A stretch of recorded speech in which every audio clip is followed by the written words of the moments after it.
Hurraa, lõpuks on päikega välja tulnud ja värvid lähevad õigeks. Olen nüüd Capitol Reefi rahvuspargi Visitor Centeri ees. No vot.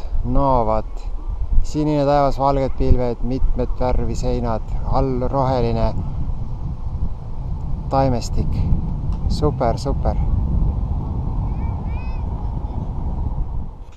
Kaaren teeb häält.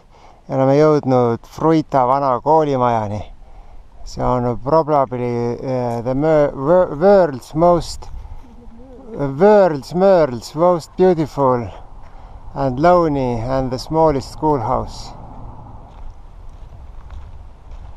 Oleme ajaloolise Giffordi talu juures. Ja vana heinaküün ja on kaarik, rohumaad, hästi ilus.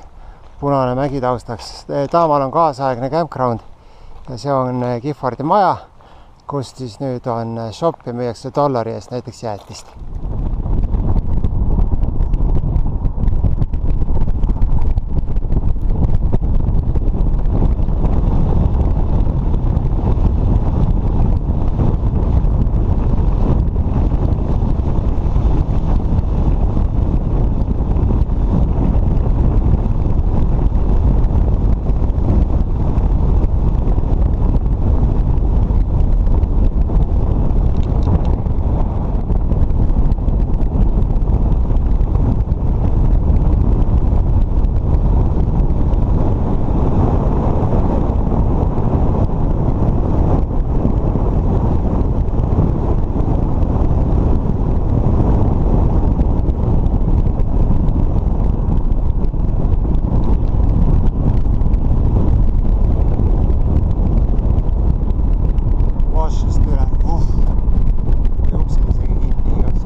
Jõudsime Disney Worldi raidi lõppu. Siit läheb nüüd Kapitooliumi kurk edasi, aga Piibe keeldus millegipärast sõitmast.